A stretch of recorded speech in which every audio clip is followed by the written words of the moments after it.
Hey there, Hannah here. Welcome back to my channel. It's been a minute, but we are back here again to talk about my new single, Two Left Feet. I'm ridiculously excited for this new song. If you've been here before, you know what's up.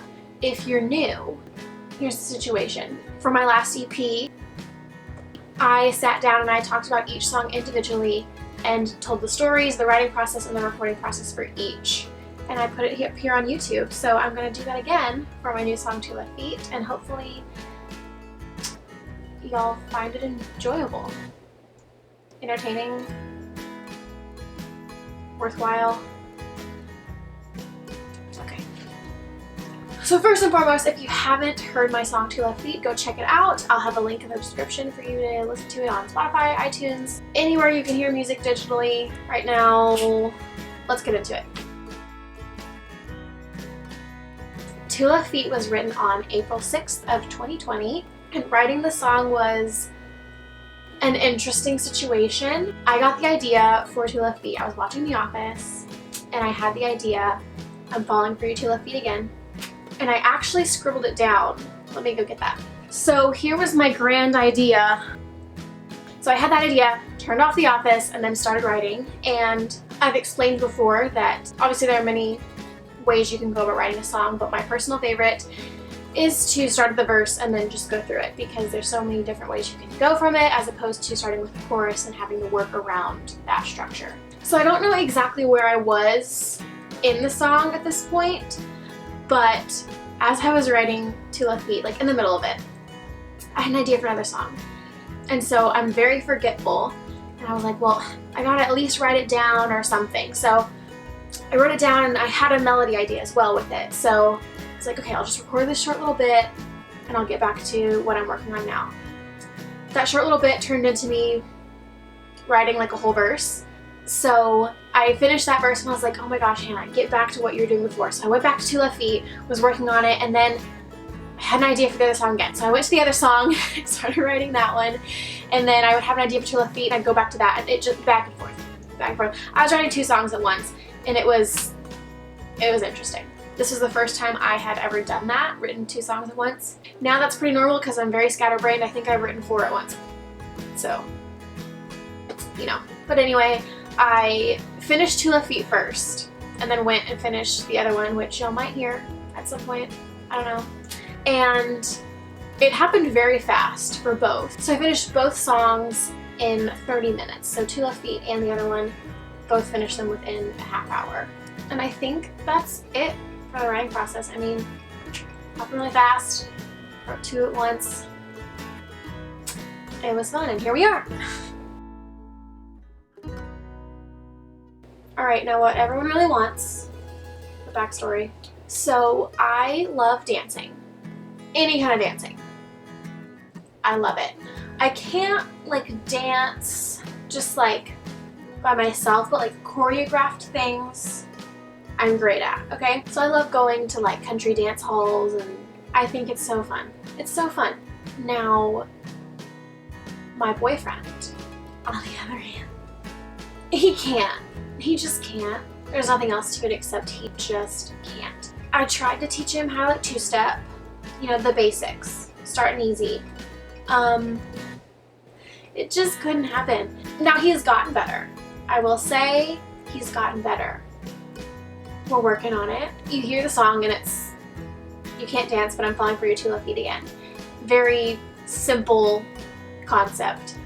But I think for me it has a much deeper meaning, as in there are many things that in a relationship you might not agree on or fight about or don't necessarily like about the person, but in the grand scheme of things, they're all very small, insignificant, and in some cases it makes it even better. It makes you grow stronger and have much more of an appreciation of maybe the other side of an argument or something. In the song, in the first verse, I mention there are a million other guys that would have killed it on the dance floor, would have taken any chance they could have, and would have been great, but that doesn't matter because I want you and I want to do it with you, and even if you can't, that's okay because I still want you. And I think that's the bigger message here, is that little flaws and insignificant disagreements and stuff like that can't determine a relationship and can't ruin a relationship, or they shouldn't. So I think even though this is written about and inspired by just the simple fact of not being able to dance, I think it stands for a lot more, personally. Alright, now the recording. This was so much fun. This song was recorded on September 11th. I went about the recording a very different way this go around. For my last EP, I had written the songs and I kind of just went to the studio and I was like, so, what are we gonna do? This time around, I was very prepared, very particular in what I wanted. So I used my studio equipment here to create very rough demos that I could send to my engineers, Aaron and Will, to let them know the vibe I was going for, what I wanted, that kind of stuff. So I knew all of the instrumentation going in, all of the instrumental hooks. So I had everything planned out and already put together myself before even stepping into the studio. And I called Aaron before and told him my plans and everything. The only thing that was kind of like resolved in the studio was the instrumental hook, the da da da da da da. I had so many different ideas for that. Originally, I wanted that to be played by the harmonica. I think the harmonica is fascinating, is wonderful, it's beautiful. It just didn't work out. It gave a very different vibe to the song. Not that it was bad at all, but it just didn't work out. And then my second option was I wanted it to be whistled. I would demonstrate it for you now, but I absolutely cannot whistle to save my life. So I just realized I didn't put anything on my lips. Anything at all. Alright, now that the video is literally done, I put on the product. Anyway, so my second option was a whistle. Now, that didn't work out either. In the studio, I had Will play, I think, every single instrument. I had him try it on the acoustic guitar, electric guitar, the mandolin, the banjo, the piano, the bells, right? The bells, yeah. And I think more. But when he did the mandolin, I absolutely fell in love. And I knew that that was it for sure. But I think that creating the demos here myself at home, I was able to take hours upon hours to figure out exactly what I wanted.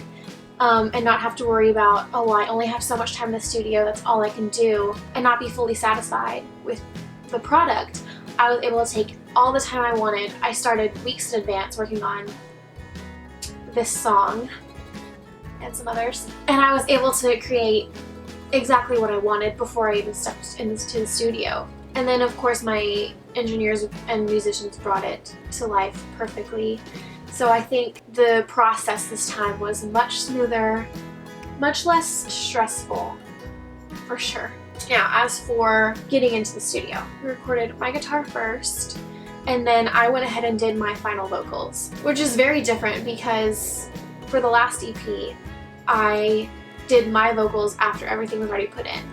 But I think it was nice to not be trying to compensate for all of the instrumentation in my vocals. I was just playing it how I do at home, you know? I was singing to a guitar track, and that's how I'm used to. So it felt a lot more natural, a lot more comfortable, as opposed to hearing this full instrumentation in my headphones and like subconsciously trying to compensate for that with like projecting my voice and making it sound not exactly like myself. I don't know if that makes any sense. It does to me, whatever. Anyway, so we did my guitar and then my vocals and then my harmonies, backgrounds. Then we took a little break to work on a different song that you might hear. I don't know. And when we got back from that, we did drums and then the bass and then the mandolin. And then at the very end, we added this instrument called the melodica. I had no idea what this was prior to this day in the studio, but it's like a tiny little, it looks like a toy. It's like a little toy keyboard, like a little piano keyboard, but there's like 10 keys. Then you blow in it, like it has like a valve? What do you call that? You know what, if I can figure it out, I'll insert a picture. But you blow in that and then the you can press the keys on the piano and it plays that note. It's pretty freaking cool. If you heard it by itself, you'd be like, what is this? But in the song, I'm sure you don't even notice it because it's only played in the chorus. So, alright, so that is it, guys. Thank you so much for listening. I hope you enjoyed hearing about my song Two Left Feet. If you haven't listened to it yet, please go check it out. If you have listened to it, please keep listening to it. Follow me on Spotify. I don't have Apple Music, but if you can follow people on Apple Music, follow me on Apple Music. Follow my socials, also listed in the description box below, so you can stay updated with anything that has to do with me or my music, if that's something you care about. And subscribe to this YouTube channel. It's down there. All you have to do is click it. So why not? It's really simple. We're ready to rock and freaking roll. Okay. Even though I'm making fun of him in the song, ultimately, at least I wrote a song about him. Wait. No. Whatever. Oh my god, I can't speak. What was that? Meow meow meow meow meow meow meow meow meow meow meow meow meow meow meow meow. Okay. I went crazy. I'm a freaking amateur. I feel so uncomfortable. It wouldn't be me if something didn't go wrong. That's